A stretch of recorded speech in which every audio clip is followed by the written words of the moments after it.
Okay, boys. Last time we discussed how to manufacture alcohol, and I told you that initially by fermentation process we get a dilute solution of alcohol, which on distillation gives rectified spirit.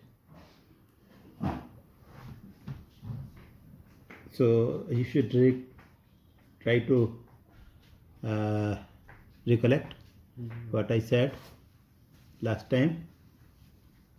मैंने बताया था आपको कि alcohol का fermentation cane sugar solution को fermentation करते हैं।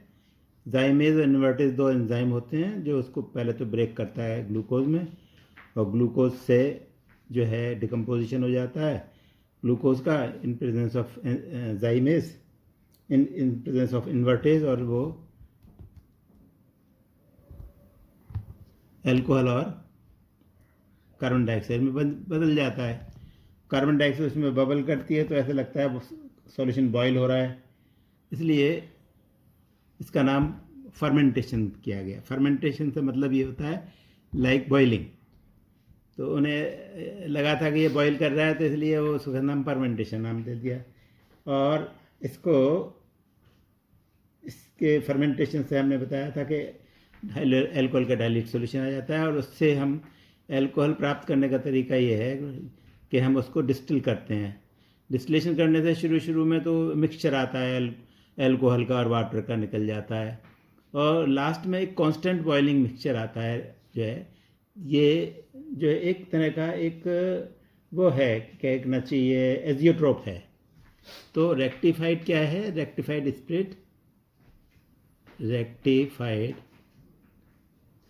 Spirit is an azeotrope of composition with 95.6 to 0.7% of alcohol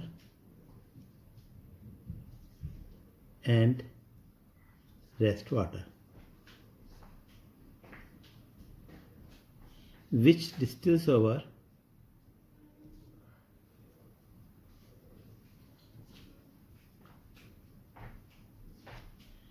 at about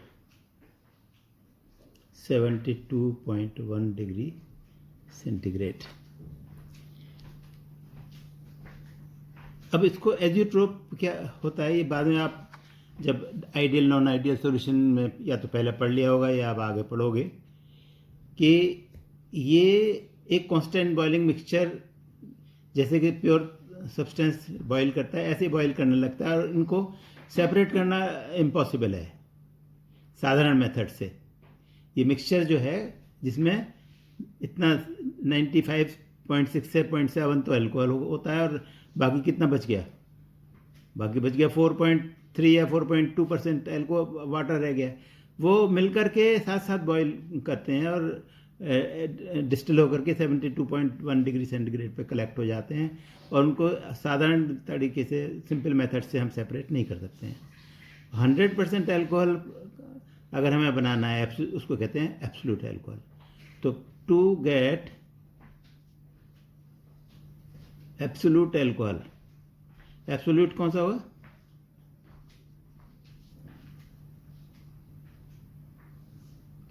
नहीं, बिल्कुल pure alcohol.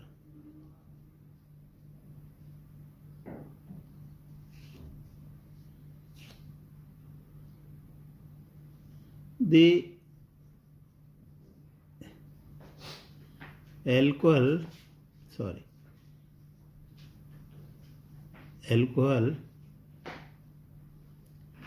is kept over lime for some time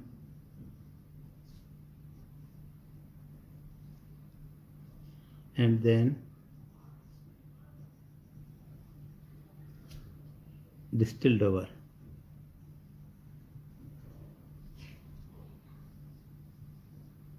it to get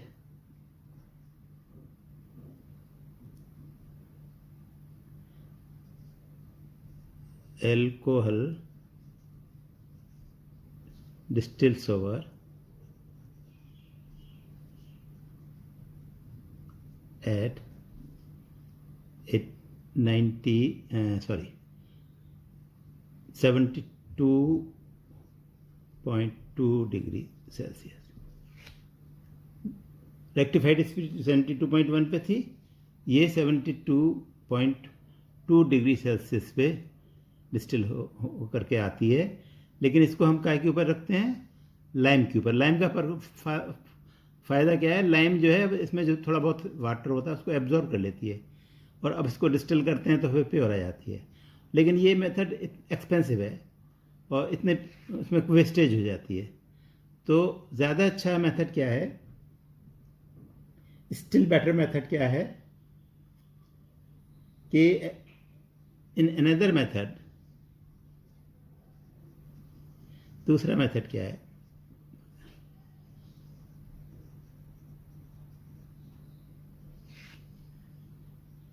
rectified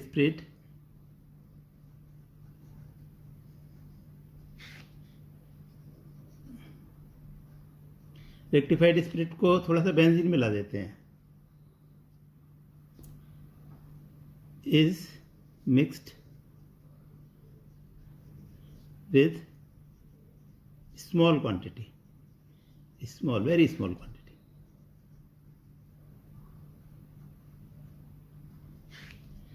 of benzene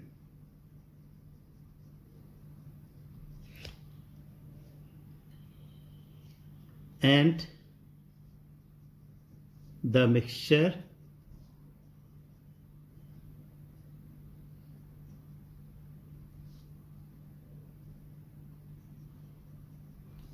is put to fractional distillation। जैसे ऊपर किया था fractional distillation,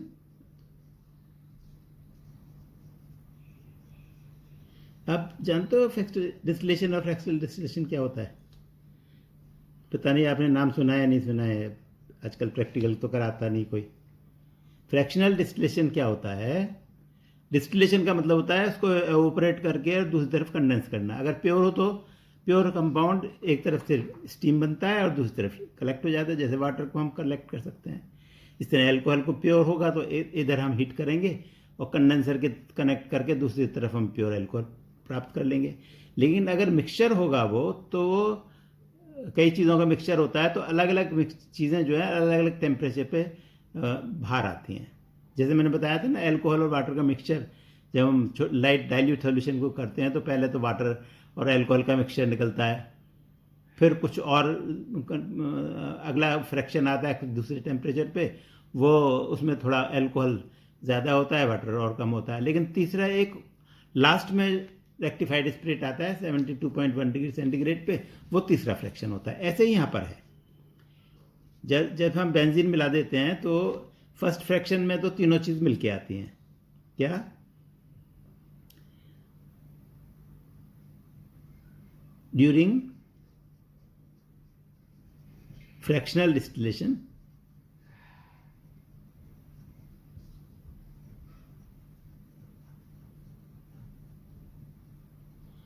initially शुरू में initially mixture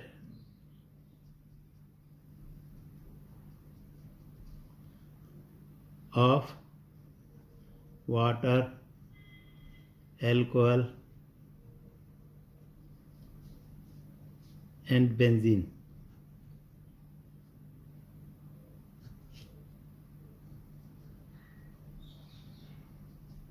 distills over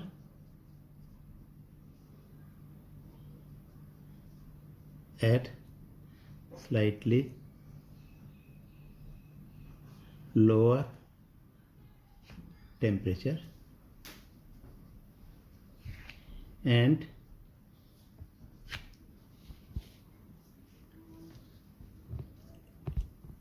in the last at 72.2 degrees centigrade pure alcohol comes out. This is known as absolute alcohol.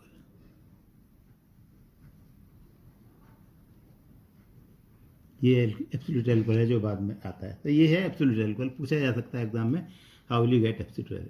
पहले तो हमने बताया था लाइम के ऊपर भी डिस्टिल करें तो भी बन जाएगा, लेकिन ये आजकल जो मैन्युफैक्चरिंग में यूज़ होता है वो ये वाला मेथड है। This is important, this method is important.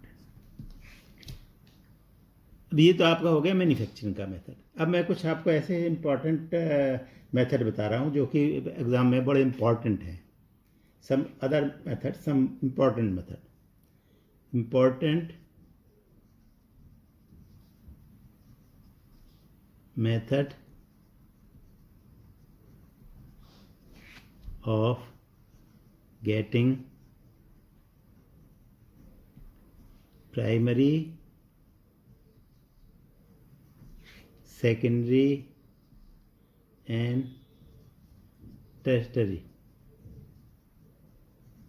alcohols using Grignard reagent.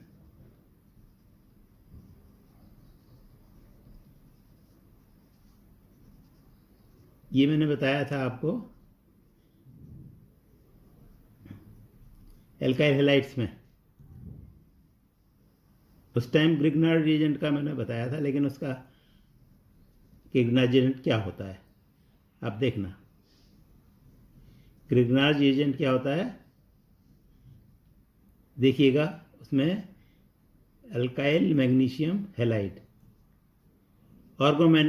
Organometallic compound, ये ऑर्गेनिक है ये मेटेलिक है, इसको कहते हैं ऑर्गेनोमेटेलिक, क्योंकि organic compound RX alkyl halide का और मैग्नीशियम का कंपाउंड है ईथर की प्रेजेंस में। मैंने आप देख लेना उसमें बना हुआ है। इसमें देखिए कैसे हम प्राइमरी एल्कोहल, तो पहले हम लिख रहे हैं प्राइमरी एल्कोहल्स। प्राइमरी कैसे प्राप्त करेंगे,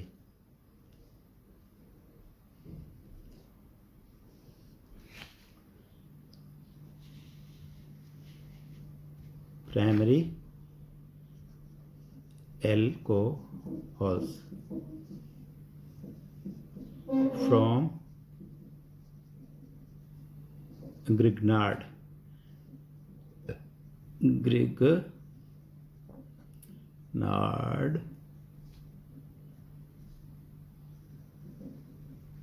reagent.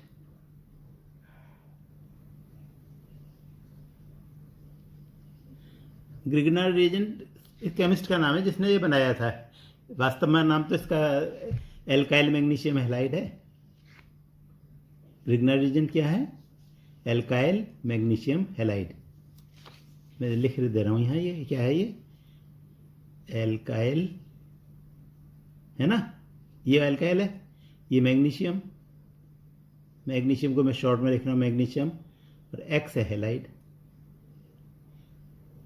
एल्काइल मैग्नीशियम हैलाइड को ही ग्रिग्नार्ड रिएजेंट कहते हैं। कैसे बनता है प्राइमरी एल्कोहल? अगर हम फॉर्मल्डिहाइड ले लें,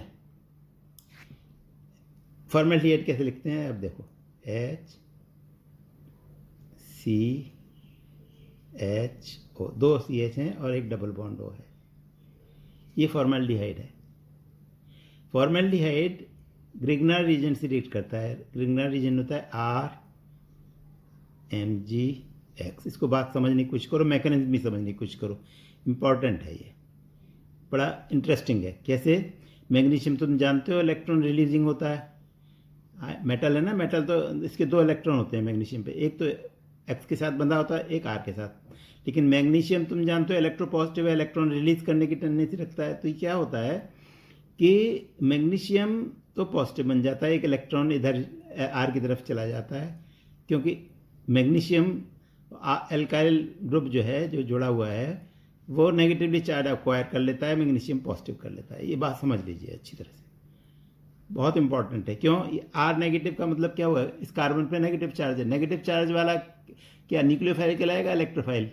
आपको बताया हुआ है ना, जो न्यूक्लियस को लव करेगा वो न्यूक्लियोफाइल, न्यूक्लियस मीन्स पॉजिटिव को लव करेगा, और जो नेगेटिव को लव करेगा वो इलेक्ट्रोफाइल कहलाता है। अब आप ये देखो, इसमें फॉर्मेल्डिहाइड में क्या होता है, ये ऑक्सीजन नेगेटिव है, ये अपने इलेक्ट्रॉन पेयर को इधर खींच लेता है, डबल बॉन्ड का। तो जब ये इधर खींचेगा तो ये नेगेटिव बन जाएगा, नहीं बन जाएगा, और ये पॉजिटिव बन जाएगा। यानी सिचुएशन क्या होगी, ये मैं दूसरे उसमें बता देता हूँ। जब अगर ये चेंज कर लेता है, तो जैसे मैंने इसको करें तो इसकी क्या पोजीशन बन जाएगी, ऐसे बन जाएगी, CH सिंगल बॉन्ड O हो जाएगा, ये नेगेटिव हो जाएगा और ये पॉजिटिव बन जाएगा। ये इसकी पोजीशन ऐसे बन जाएगी, ये ऐसा समझ लीजिए। जब ये शिफ्ट हुआ इलेक्ट्रॉन तो ये ऐसे बन गया। अब क्या होगा, ये पॉजिटिव कहाँ करेक्ट ये नेगेटिव कहाँ जाएगा, जहाँ पॉजिटिव है। ये कैसा है, न्यूक्लियोफाइल है, क्यों? नेगेटिव है ना, किसको लव करेगा, पॉजिटिव, पॉजिटिव ये रहा, तो कार्बन पे अटैक कर जाएगा ये। तो क्या बन जाएगा, HCH, कार्बन पे पॉजिटिव है तो इस पर ये R जुड़ जाएगा, और O नेगेटिव है, नेगेटिव पे MgX आ जाएगा, MgX पॉजिटिव जो है इस पे आ जाएगा। रेट ऑफ रिएक्शन जो डिपेंड करता है वो R के एडिशन के ऊपर डिपेंड करता है। R जो है जैसे इसमें ऐड होता है तो R की वजह से रिएक्शन होता है, इसलिए इसको न्यूक्लियोफिलिक रिएक्शन कहलाता है। क्या कहलाता है, न्यूक्लियोफिलिक रिएक्शन कहलाते हैं। ये ग्रिग्नार्ड रिएजेंट का क्या है, ये एल्काइल मैग्नीशियम को MAG लिख रहा हूँ, हैलाइड, इसको ही ग्रिग्नार्ड रिएजेंट कहते हैं। कभी तुम समझ में ना आए ग्रिग्नार्ड, इसको जनरली लोग वर्क कराते नहीं है। इंपॉर्टेंट रिएक्शन है, क्योंकि इससे बहुत वैरायटी ऑफ कंपाउंड तो बना सकते हैं हम। कंपटीशन में तो इतना इंपॉर्टेंस है इसकी कि कंपटीशन के जो क्वेश्चंस हैं तो आराम से सॉल्व हो जाते हैं ऐसे। अब ये जो एडिशन कंपाउंड बना, अगर इसको हम वाटर से ट्रीट कर दें, हाइड्रोलाइज कर लें H2O से, तो ये H2O यहाँ ऐसे रिएक्ट कर जाता है, एक H यहाँ आ जाता है और OH यहाँ आ जाता है। तो क्या होगा बताओ, क्या बनेगा, RCH2OH बन जाएगा। ये बन जाएगा R, देख लो ना, R तो ये रहा, CH2 ये रहा, CH2, और ये OH आ गया। चाहे अलग अलग करके लिख लो, चाहे इकट्ठा करके लिख लो। मैं इकट्ठा लिख दिया पहले, उसको फैला के लिख देता हूँ, तुम्हें गड़बड़ ना महसूस करो क्या बना दिया सर ने, ऐसे कैसे बना दिया। देखो वाटर हमने डाला तो H यहाँ आ गया, तो ये क्या बना, RCHH और OH, है ना। इसको हम ऐसे भी लिख सकते हैं ना, देखो HCH, ये R था ऊपर और ये OH आ गया। इसको हम RCH2OH है भाई, OH प्लस MgX। ये कंपाउंड, इसमें कोई फर्क नजर आ रहा है, एक ही है ना इनको, ये अलग अलग बॉन्ड से बना रखा है, ये हमने जोड़ के लिख दिया RCH2OH। तो ये है प्राइमरी एल्कोहल, प्राइमरी एल्कोहल। अब प्राइमरी के एल्कोहल कौन सा बनेगा, ये R के ऊपर डिपेंड करेगा। जैसा R यहाँ लोगे उसी हिसाब से बन जाएगा। अगर मान लो आपने यहाँ मिथाइल ग्रुप लिया है, if R is equal to CH3, यानी हमने CH3MgX लिया है, ठीक है ना। R ग्रुप CH3 है तो क्या बन जाएगा, ये CH3CH2OH इथाइल एल्कोहल बन जाएगा। Then CH3CH2OH is formed. अगर हम RMgX में CH3MgX ले लें, यानी R की जगह CH3 रख दें, और अगर R में हम CH3CH2 लिख देते हैं, if R is equal to CH2 CH3, इन इथाइल ग्रुप है। क्या मतलब, ethyl magnesium bromide, ethyl magnesium halide ले लिया तो क्या बनेगा बताओ, एक कार्बन और बढ़ जाएगा। Then CH3 CH2 CH2OH is formed. तो जैसा हमें कंपाउंड बनाना हो वैसे एल्कोहल लेंगे, आर वैसे ही ले लेंगे। अच्छा, एक इंटरेस्टिंग कंपाउंड हम लेते हैं और सोचते हैं कि अगर हम आर ये ले लें, ये ना लें, आर ऐसा ले लें, ऐसा भी तो हो सकता है। CH3 है ना, CH3 और H, ये ग्रुप ले लें। CH3 CH2 आइसोप्रोपाइल ग्रुप ले लें तो कैसा एल्कोहल बनेगा बताओ। आर की जगह ये लिख दो, क्या CH, यहाँ CH के साथ वो जोड़ दो तो ये बन जाएगा क्या बताओ। यहाँ पे पहले तो बना लिखेंगे हम, देन क्या बनेगा, ये आर लिख लो पहले, CH3 CH3, ये तो यहाँ से आ गया, और यहाँ CH2H यहाँ से आ गया, H CH2OH। इस कंपाउंड का क्या नाम होगा बताओ। देखो वैलेंसी पूरी है ना, 1 2 3 और चौथा ये हाइड्रोजन है यहाँ, इस H को ऊपर लिख सकते हैं ना। इसका नाम क्या होगा बताओ। 1 2 3, लॉन्गेस्ट चेन ये है ना, 1 2 3। वैसे कहेंगे क्या, ये आइसोब्यूटेन है। आइसोब्यूटेन है या नहीं, ये देखो 1 2 3 4 आइसोब्यूटेन है, तो आइसोब्यूटाइल एल्कोहल है वैसे नाम इसका। क्या है, आइसोब्यूटाइल एल्कोहल। और IUPAC में नाम क्या होगा इसका, बोलो। 1 पे एल्कोहल ग्रुप है, 2 पे मिथाइल ग्रुप है, और ये 3 का कार्बन का है, प्रोपेन है, प्रोपेनॉल है। तो प्रोपेनॉल है जिस पे 2 पे मिथाइल है, 2 मिथाइल प्रोपानॉल। अब ये कंपटीशन में ऐसे क्वेश्चन आ जाते हैं, इसलिए मैं तुम्हें करा रहा हूँ, ज़रूरी नहीं है, ये सिर्फ रटने के लिए तो यही काफ़ी है जो ऊपर बताया है मैंने। भाई हमें क्या बनाना है, ये हमें आर को चेंज करके हम कुछ भी बना सकते हैं, कोई से भी प्राइमरी एल्कोहल बना सकते हैं। तो हमने देखा, हमने इथाइल एल्कोहल भी बना लिया, प्रोपाइल एल्कोहल भी बना लिया, और हमने आइसोब्यूटाइल एल्कोहल भी बना लिया। तो ये कन्वर्जन आ सकते हैं एग्ज़ाम में, इसलिए मैं करा रहा हूँ। और कंपटीशन के एग्ज़ाम क्योंकि सिंपल वालों में नहीं आएंगे, सिंपल में तो सिर्फ यही आएगा। तो ये आपका हो गया प्राइमरी एल्कोहल कैसे बनाएंगे। अब आया नेक्स्ट है secondary alcohols. How to get secondary alcohol from Grignard region. Secondary alcohols from,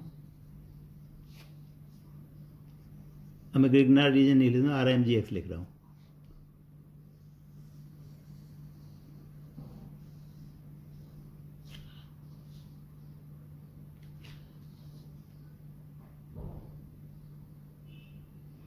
ठीक है,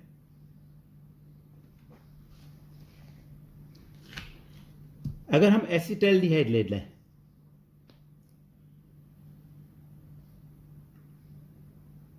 इफ Grignard reagent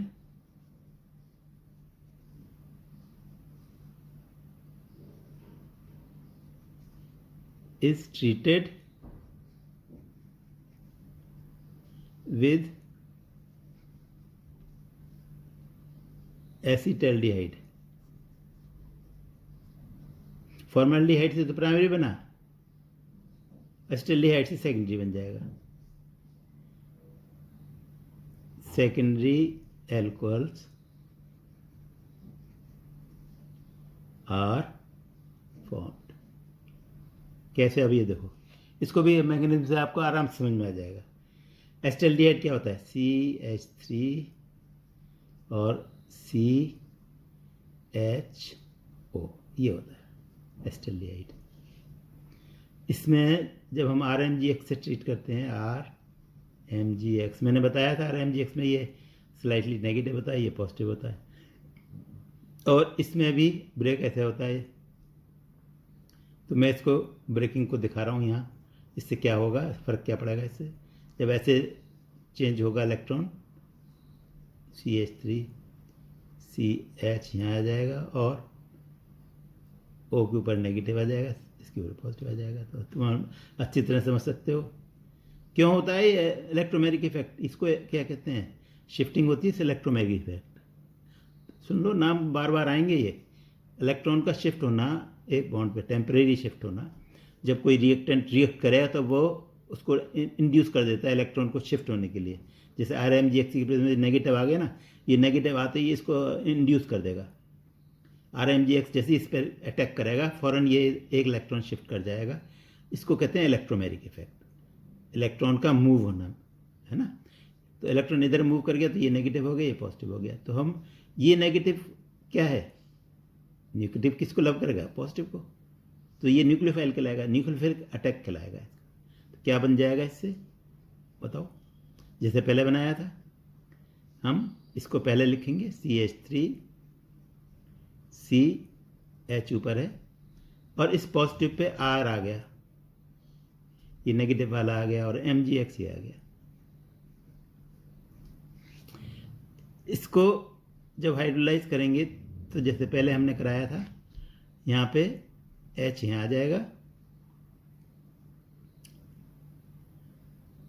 O कहाँ चला गया, O रह गया ना इसमें, O रह गया था, O ये है ना, OMgX। तो इसमें से जब हम होगा वाटर ऐड होगा तो H इधर और OH इधर, H इसके साथ हो जाएगा, ये वाटर यहाँ ऐड कर जाएगा, रिएक्ट कर जाएगा। CH3 CH OH यहाँ आ गया और R यहाँ आ गया और MgX। समझ आ गया आप लोगों को, क्लियर। इस तरह से करोगे मैकेनिज्म समझ करके तो आपके इजीली समझ में आ जाएगा। ये सेकेंडरी एल्कोहल देखो ना, CH3 और R और CHOH। सेकेंडरी एल्कोहल क्या होता है, जिसमें CHOH लास्ट में हो, तो ये सेकेंडरी एल्कोहल हो गया। तो R के ऊपर डिपेंड करेगा ये सेकेंडरी एल्कोहल कौन सा बनेगा। अगर हम R की जगह हम ले लेते हैं CH3 ग्रुप, तो ये क्या बनेगा, ये बन जाएगा, हमें बन जाएगा CH3 आ गया, ये R की जगह भी CH3 रख दो, CH3 और HOH। इसका नाम बताओ क्या फॉर्म होगा। ये अलग कर रहा हूँ, थोड़ा सा ध्यान रख लेना, ये कन्फ्यूजन ना हो तुम्हारा। ये अलग है, ये अलग है। अगर इसमें R की जगह हम CH3 ले लें, R का मतलब यहाँ ये वाला R, ये वाला R अगर CH3 है तो यहाँ पर भी CH3 आ जाएगा, यहाँ CH3 आ जाएगा। तो क्या कंपाउंड बनेगा, देखो यहाँ CH3 आया तो यहाँ पे भी CH3 आएगा। तो CH3 CH3 दो और CHOH, ये CHOH जो होता है वो सेकेंडरी एल्कोहल होता है, ये बनेगा। क्या नाम है इसका, क्या नाम है इसका, वो लिखो, क्या फॉर्म बनेगा। फॉर्म तो पहले लिख दिया, क्या बनाइए इसका मैंने नाम नहीं लिखा है। 1 2 3 प्रोपाइल एल्कोहल है, और क्योंकि इस तरह का होता है आइसोप्रोपेन हो तो आइसोप्रोपाइल एल्कोहल हो गया ना। तो या तो हम लिखेंगे आइसोप्रोपाइल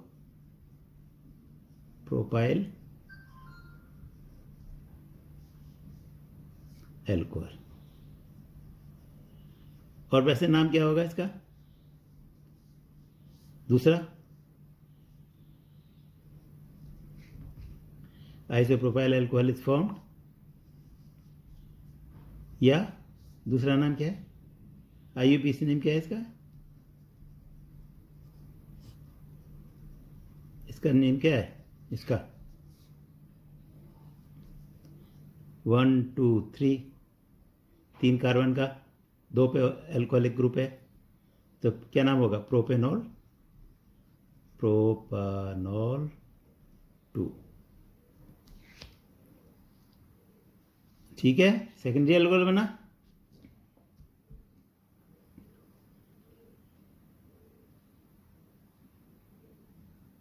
इसी में आर की जगह CH2 और कर दें हम तो क्या बन जाएगा?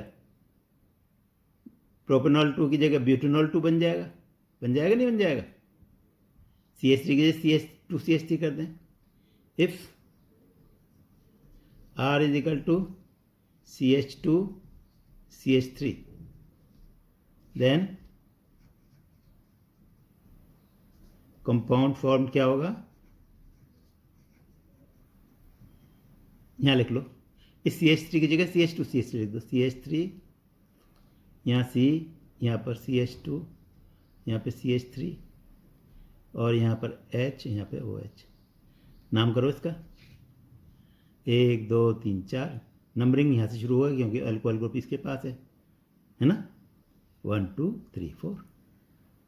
और वैसे नाम क्या होगा इसका? 1 2 3 4 बताओ क्या नाम है इसका? ब्यूटाइल अल्कोहल है ना। कौन सा ब्यूटाइल अल्कोहल है? इसको कहेंगे, कैसा कहेंगे? सेकेंडरी ब्यूटाइल अल्कोहल है ना। दो तरफ अल्काइल ग्रुप है तो इसका नाम होगा सेकेंडरी ब्यूटाइल अल्कोहल, है या नहीं? और वैसे नाम क्या होगा? 1 2 3 ब्यूटेनॉल 2 होगा। ब्यूटानॉल 2। तो ये हमारा सेकेंडरी एल्कोहल्स बनाने का तरीका हो गया। अब आया टर्शरी एल्कोहल्स।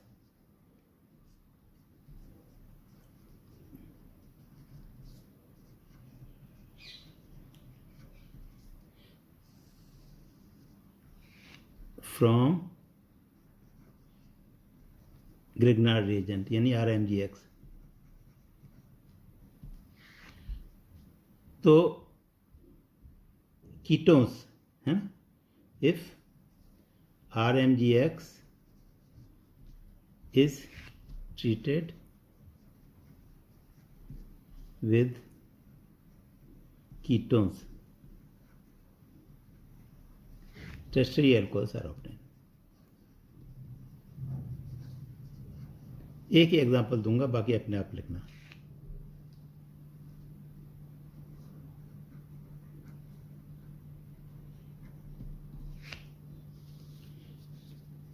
ऐसी कीटोन, सबसे सिंपल कीटोन क्या है?